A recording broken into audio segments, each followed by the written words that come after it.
Hello friends, welcome to healthy சமையல் vlog. இன்றைக்கி பார்க்க போகிற ரெசிபி என்னென்னு பார்த்தீங்கன்னா பச்சை பயிறு தோசை. நல்ல முருகலான தோசை செய்யலாம். அதுக்கு முன்னாடி அதோட பெனிஃபிட்ஸ் நிறையவே இருக்குது. எண்ணற்ற மருத்துவ குணங்கள் இருக்குங்க.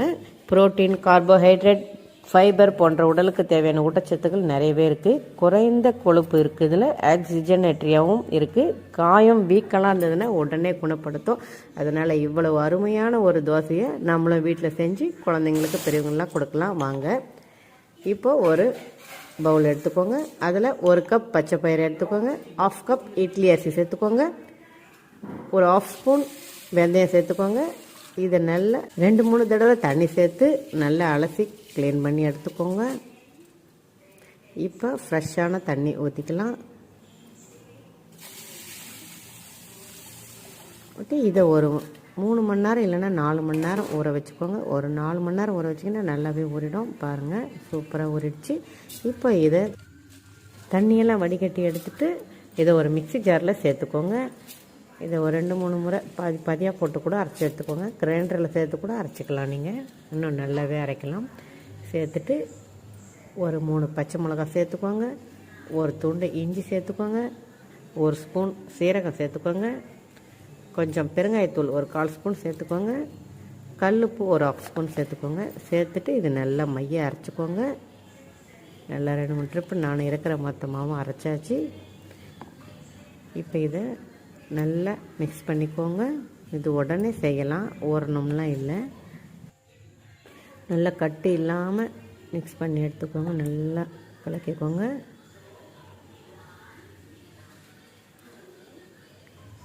பாருங்கள், சூப்பராக மிக்ஸ் பண்ணி எடுத்தாச்சு. வேணும்னா தண்ணி கூட இன்னும் கொஞ்சம் சேர்த்துக்கோங்க. நீங்கள் வேணும்னா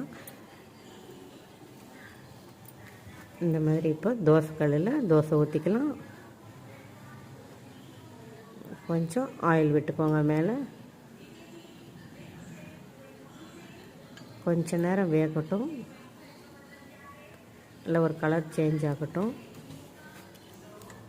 பாருங்கள், ஊத்தாப்பம் போல் கூட செய்யலாம். இதில் மேலே வெங்காயம், பச்சை மிளகாலாம் தூவி கூட செய்யலாம். சூப்பராக இருக்கும். இப்போ திருப்பி போட்டுக்கோங்க.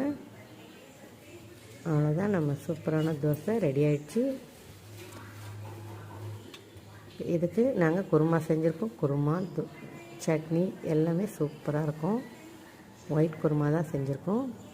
இப்போ இன்னொரு தோசை ஊற்றி காட்டுறேன். இது பட்டர் சேர்த்து தோசை ஊற்ற போகிறோம். அதே மாதிரி ஊற்றிக்கோங்க.